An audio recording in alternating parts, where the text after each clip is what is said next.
Good morning, everybody, and welcome to this Thursday morning webinar. I'm Chloe Tetro. I'm the health coach here with Ready Care. For this morning, we're going to be looking at the topic of just a brief mindset chat around the Christmas period. I know for lots of different people, this can be a particular stressful time of year. So I just wanted to look at particular areas to bring some attention to and look and see can that help with the navigation of the Christmas period. So having a quick look, I'm going to share my screen because I know the on this view it's very hard to read, and I'd rather you saw the reading than my face. So it's looking basically as a quick guide on letting the holiday season be primarily about joy, connection, and celebration, rather than how some individuals might experience it as a sort of minefield for those trying to stay healthy. And that could be whether you're managing insulin resistance, polycystic ovarian syndrome, non-alcoholic fatty liver disease, or just really more committed to a low-carb lifestyle. So the holiday season can bring up quite a bit of temptation and, more importantly, guilt that people can feel, which I'll have a look at, which can derail goals. So we'll have a look at how to really cultivate a mindset that allows to enjoy the festive season without going overboard or compromising on your health, and finding that kind of happy medium. So we'll have a look at bits and bobs from the usual suspects, neuroscience and practical strategies to allow you to feel a little bit more empowered in your goals, stay a bit more grounded and balanced, and predominantly feeling in control, which is the main avenue that people can sometimes struggle with a little bit around the Christmas period. Now, the big thing I want to kind of hammer home is where the holiday seasons are concerned, and for anybody who I've worked with on a one-to-one basis, I'm not a big fan of deprive yourself totally, particularly around the Christmas period. I think, and I've popped this into this chat in a bit more detail in a while, but there's this kind of false idea that there's only two options: either go off the rails or feel totally deprived and have a terrible time at Christmas. So the thought process I'm hoping to instill is this kind of dichotomy, this kind of this or that idea, that it can only be either of those choices, hopefully will start to dissipate a little bit. So we'll have a look at our usual suspects as we always do. So what's happening with the brain? The first step when you're looking to cultivate a little bit of balance is understanding why the holiday period can feel so challenging. And the answer, as with most of my chats, tend to center around the brain, aspects of the brain. Now, I won't stay on this. It's just to give a little bit of a primer with it. So picture yourself walking into a Christmas party, and there's a table full of sugary desserts, cocktails, high-carb appetizers, because they tend to be cheaper. You've told yourself all week that you'll stay on track, stay strong, head down, but suddenly you find yourself reaching for the snacks. If that sounds familiar, as it does for most people, just to kind of prime early on that it isn't a failure of willpower on your part. It's your brain doing exactly what it's designed to do. So your limbic system, which is your brain's emotional center, it craves instant gratification, especially when it's exposed to emotional triggers. Now, when I say that, usually it's within the parameters of negative emotions, things like stress, fear, anxiety, and all these definitely hold true. But it's also true for when there's positive emotional triggers, things like nostalgia, comfort, celebration. Those all prime your emotions very, very well, which we discussed the last time in terms of it being leveraged as a marketing strategy. But all of the festive period really, really fires up the limbic system and the prefrontal cortex, which usually helps with that long-term planning. That self-control is overpowered in moments of high stress and strong emotions. So you have your ads happening, you have your family traditions, you've got social pressure, and all of these further kind of bring up these emotional triggers and makes that indulgence that you haven't particularly planned for, and those are usually the ones that can hit us a little bit in the guilt. It feels almost inevitable. Now, What does that mean for you? It means brain's reward system is fueled by our friend dopamine, and it's activated by sugary, high-carb foods, and that creates a cycle of craving and temporary satisfaction, and that temporary piece is important. Stress increases cortisol. So if you find yourself, God almighty, I still haven't wrapped the presents, the whole family's coming over in 2 days, the house needs a whole clean. That's my own my own little narrative happening there. It's very, very normal that you get a little boost of cortisol, and that's usually what we get when we're a bit stressed or under pressure. And that shifts your body, and it makes you crave quick energy from carbohydrates a lot more. So it's not being weak, it's not lacking discipline. These are reactions and biological responses. The key is recognizing that. Give yourself that little bit of distance, notice it happening, and implement something ahead of time to engage your prefrontal cortex a little bit more before you go in for and they're usually disgusting, let's be honest. The ones that are lined up at the table, the carby ones, you kind of think, yeah, that was grand, but it wasn't even that nice, really, was it? So looking at reframing indulgences, and that's really one of the main things to chat about for today's. That false choice, that indulge and feel guilty or restrict and feel deprived, that kind of all or nothing black and white leads to very, very unhealthy eating patterns and unhealthy patterns across the board in people's lives. Wherever you see this kind of false extremes situations happening and there's no in between, that's usually a very good indication that there's one of these false dichotomies happening, an all or nothing mindset. So let's reframe and have a look at how you can get a little bit more freedom without derailing your goals. So practically, if you think about food like budgeting, right? And lots of clients kind of pick up on this intuitively anyway.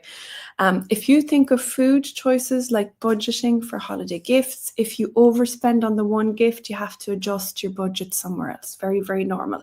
It's not this kind of, for most of us, it's not this endless stream of resource. And similarly, if you're having a mindful breakout, it's like spending a little bit more on something meaningful while balancing your health budget across the week. So when you view your food as a neutral choice, not either reward or failure, you're creating a space for more balance to come in. So there's great research out there, 2003 Baumeister for those interested, that shows that removing moral judgment around food reduces feelings of guilt, which often drive further unhealthy choices. So when people feel guilty, when they berate themselves, when they go, God, I was doing so well for months and months, and sure haven't I gone down in weight, my blood sugars were brilliant, and didn't I have one slice of cake and now I'm a terrible, terrible person and I've ruined everything. So those kind of narratives that come in a little bit. Ask yourself, is the food I'm having adding to my holiday experience, or am I eating it out of habit or pressure, right? For me, Ferrero Rochers are a non-negotiable for Christmas time. Saying it 3 times fast is fairly negotiable and difficult, but for me, they're the treat food that I'm like, yeah, happy days. Potatoes and Ferrero Rochers, I'm going to have those. I'm not even going to think twice about it. And that adds to the holiday experience for me. That's really, really tied in my feelings of nostalgia and just a lovely thing. So that's adding. Whereas if somebody said to me, you'll have a bit of trifle, right? I hate trifle. And it's really this kind of, sure, look, it's Christmas. I might as well have a bit of trifle, knowing I'm not really going to enjoy it and feeling a little bit under pressure and just going, look, this is just something that's put out every year that maybe one person in the household eats and the rest of us just go, ugh. And are those choices going to align with how you feel in 2 or 3 days' time? Plan to enjoy the things that you really, really like instead of mindlessly indulging in particular things. Choose the things that are like, yes, those are my holiday treats, love a mince pie, whatever it may be, that you really, really enjoy, and just savor them, go for it. This creates a sense of satisfaction without excess. And that's a really, really important balancing act to get more practiced in if it's something that you feel that you're not quite practiced in just yet. So another aspect of things now we'll touch on is the emotional regulation. So we've chatted a small bit at the start now. So emotions play into food and holidays an awful lot. So that can be stressful for some people. There's lots of busy schedules, family dynamics, depending on the household, can be quite tense, and financial pressures, of course. So those stresses can lead to emotional eating, which is a natural response to that cortisol levels that we chatted about. So how does one manage these triggers? If you're at a family dinner and you're trying to stick to health goals, and there's that relative, whoever capital T that relative is, that keeps offering you a particular dessert, saying, come on, it's Christmas, live a little, come on. And you've said no a couple of times and it's still happening, and now people are starting to look at you and you're feeling that pressure and you're feeling stressed. In moments like these, it's very, very normal for stress levels to rise a little bit, and emotional eating becomes tempting. So in this instance, you don't even want the thing. You're just trying to avoid, God, I don't want this to turn into a big fight. I'm getting really stressed about this. So pause, ground yourself for a second. When you know that you're feeling that, take 60 seconds, 90 seconds, ideal, and pause and take a few deep breaths. This will give your body time to calm down and prevent impulsive choices. There's two choices I could think of as a setup here, either eating the thing or barking at a relative at the table. So what I would tend to do in this situation, and this varies person by person, but just for myself, I'd be like, oh, just a sec, I'm just going to go to the loo, right? And that might seem like a very, very silly, trivial thing that you say, gosh, would you just not have the conversation up front? And that might work with some people. And you know your relatives, your families, your friends more than anybody else on the planet does. And if you know, if I just leave the room for 90 seconds, I'm going to calm down. When I come back, they'll be enthralled in conversation with somebody else and they'll forget all about it. Or shift the conversation. If somebody is pressuring you, redirect the conversation a little bit to something like, that really does look great, but I'm actually just focusing on enjoying my time with everybody here. Right? Something like that, just a little bit of a shift that's more about, it's still meaningful. It can be received in whatever way, but if you've said your piece and you've not gotten stressed about it and redirected it, it's one of the best ways to get yourself out of those little sticky situations. And just remembering that as stress levels rise, like we chatted in the first part, as stress levels rise, it's not rise. As stress levels rise, it's normal to get a raise in your cravings from a purely biological standpoint. So oftentimes, what your brain is looking to get a little bit more of there is energy. It notices that you're a bit stressed. It notices it has to work a little bit extra hard. So what it does is says, look, we need a little bit more glucose. We need a little bit more energy. That'll keep us tight. So oftentimes making sure that actually you're well fed, make sure that you're, and I'm going back to basics here, lads, but making sure that you've eaten, that you're not going hungry at any point in the day is actually super, super vital to making sure that any of the decisions that you made are decisions that you want to make rather than decisions that you're on the spot. Blood sugars are dropping terribly, you're stressed out of your box, and somebody is just waltzing past you with a white glove on a tray with lots of different carby oven goods that you know yourself you're not going to enjoy eating, and the day after you're going to go, I don't know why I ate those. So making sure that you're well fed, prioritizing proteins is another huge one, to make sure that if there are particular things that you go, yeah, do you know what, I will have one of those, I'm just going to make sure that I have a bit of meat first, a bit of eggs first, or whatever it may be, that's a lower carb alternative if you're finding yourself peckish.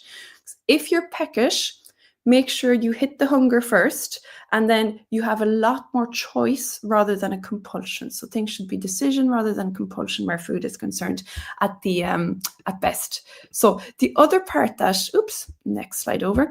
The other part that can get in people's way quite a bit is the tradition aspect of things, i.e. we always have a trifle in the house, even though nobody eats it. So there's often quite a lot of holiday tradition centered around food, which can feel at odds with health goals. So you don't have to keep doing something just because you've done it every year, right? And that may sound very, very silly, but as somebody who's been doing this for 8 years, that took me more than 2 years, let's say, to get a handle on.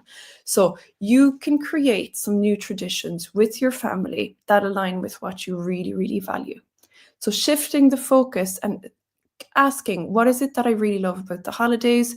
Is it just the food, or is it the connection? Is it being with other people?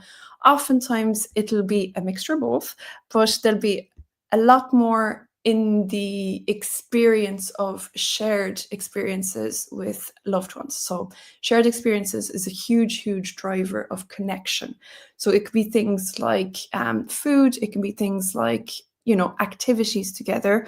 But oftentimes, even in decorating the house, there's this kind of novel thing of we're doing things together as a family. This feels lovely, and it brings up our sense of connection. So figuring out what really matters to you about these particular traditions. And are there new ones that you could start doing? Could you start making some low carb alternatives with somebody else? Not just you slaving away in the kitchen by yourself saying nobody helps me in this house, but actually thinking, are there things that we usually make that could be kind of cute if 2 or 3 of us got together and made? Now, again, depending on the household and how well the dynamics or the size of the kitchens are. Or replacing some food-centric gatherings with activities. So board games, walks, going for a walk together, even if you have to drag people out of the house. Oftentimes people actually really enjoy it once they're out, unless it's absolutely lashing rain, and then rules out the window. Time for the backup plan. But board games, watching a movie together, decorating together, things that you do with people whose company you enjoy. And I say it that way for particularly because it could be family, it could be friends, it can be just loved ones, whoever it is. Making sure that there are traditions that you consciously create, because oftentimes traditions, it's like pass down, and you kind of go, I don't even really like doing this. Why do I keep doing it? So actually going, no, I'm going to create an intentional tradition, and I hope to pass it on, and that'll be absolutely brilliant. And just think, are there things that you like doing together? Are there things that you'd really, really like to build upon? So the last little bit that I'll chat about is, it'll sound fairly obvious, but you'd be surprised how fairly obvious goes out the window sometimes. So self-compassion after slip-ups. Right. From a purely scientific, medical, psychological route, the more you berate yourself, the worse things go long term, right? So it can feel very attractive to try to regulate something by actually berating ourselves. So I've had a little, bag of Maltesers that was out, or a box of Maltesers, whatever tends to be it. Instead of just saying, sure, look, it's not the end of the world, I'll just focus on the next thing. There's a tendency to berate ourselves and say, just because I did that, I'm going to make sure I don't eat now until later tonight. I'll wait and I'll punish myself by doing that. And I'm only going to eat Brussels sprouts for the next 2 days, or whatever it may be. So slip-ups happen. It's part of being a human. What matters is how you respond. So you don't want to find yourself in that pendulum swing of punishing yourself and then going, I want to treat myself because I feel terrible, then punishing yourself, then wanting to treat yourself because you feel terrible. Don't be mean to yourself, basically, as a big tip. A single indulgence won't define your health. It won't define your efforts or who you are as a person. It doesn't mean anything about who you are as a person. And please, the invitation here is, don't let it mean anything about you, because labels that we place on ourselves for things like that can be really damaging long term, not just to your poor soul and your experience and your self-esteem, but actually, if you look at it just from a mechanistic perspective, to your goals. If you say, I'm the type of person that always fails at everything that has to do with my health, I've tried X, Y, and Z, and each time I fail. If you continuously give yourself that message, your behaviors will try to match that, right? Your system will get on board to make you correct. So really stepping away from self-berating type of language. We judge ourselves harshly, it undermines our self-efficacy. So that's our belief in our ability to succeed. And that can create a massive cycle of guilt and overindulgence known as the what the hell effect. Now, I'm censoring this slightly, but lots of people will know what I'm talking about when I say a button gets pushed, and it's the what the hell. Here we go. I've messed up already. I might as well keep going. How to recover gracefully. Reflect, don't ruminate. Instead of beating yourself up, ask what triggered this choice and what can I learn from it? Was it boredom? Was I hungry? Did I just go, do you know what? I fancied one, and then the box was open and I was singing a song to me. If that's the case, you now know, if I want to have one, I'll put it in another room afterwards, and I'll put something in eyesight. If I'm a very visual person that gets, tempted visually quite a lot, I'll put something in eyesight on the coffee table in front of the telly that I actually would prefer to pick at than whatever was there previously. Recommit. So the quicker you return to your health goals, the less likely you are to form negative habits. And what I mean by that is don't fall for the Monday syndrome. It's Thursday. Oh, my diet's gone out the window. Sure, I'll be back on it now by Monday. You've just lost, 4 days out of a 7-day week. That's over half. It doesn't matter that something happened. Just say, look, back on it now. We'll see what happens. And adopt a positive mantra for yourself. And one moment doesn't define my progress. One moment doesn't define me. One moment doesn't define who I am as a person. And that might seem like I'm hammering it on a little bit, but this is speaking from experience of chatting to hundreds, if not more, people over the last few years where these things are concerned. That is very, very important not to let this mean anything about yourself. Right, so to conclude out key takeaways: recognizing the brain's natural responses to holiday temptations using tools like pausing, visualization if you want, but really kind of pausing is the primary one. Not losing your cool, getting back to center, getting back to you when you're not acting from stress or emotional triggers, you when you're back in the seat of yourself. Reframe indulgences as conscious choices, not as this false black and white spectrum of reward and failure. You've made a choice. Did you feel like it? Did you enjoy it? Great. No judgment. Happy days. Manage stress and triggers with emotional regulation techniques like grounding and redirection. Build traditions that reflect your values and enhance your holiday experience beyond just food, or just food that won't get in the way of your health goals. Like desserts are very easily swapped out, where the sugar becomes xylitol or stevia and the flour becomes ground almonds. Like, yes, the consistency might be slightly different, but overall there's an awful lot of fantastic low carb options for dessert there if you're somebody that likes home baking. And approach yourself with self-compassion. Slip-ups are a part of the process. Nobody ever goes unscathed, particularly for something long term. Somebody will always have a slip up, and if they tell you otherwise, they're probably lying. So for the holiday season, give yourself the gift of balance and mindfulness. And I don't mean this in terms of sitting cross-legged on the floor. That's your thing, but just to kind of come back to yourself a little bit and enjoy the moments that matter to you. Absolutely. And it's a couple of days out of the year. It's supposed to be something that helps you connect, have fun, enjoy yourself. Don't let your health goals slap you in the face and make you feel bad about things, while still maintaining a degree of control by decisions rather than compulsions, making choices. Make sure that you're well fed if you're going to somewhere that is going to be chock-a full of foods that you mightn't even like, but you find yourself picking at. Make sure that you prioritize protein, keep the hunger at bay, and enjoy yourself. Hope you found this helpful, guys, and have a lovely holiday period. I think I won't see you before the holidays, so do have an absolutely lovely holiday season, whatever it is that you do, and we will see you after the fact. See you again now. Bye.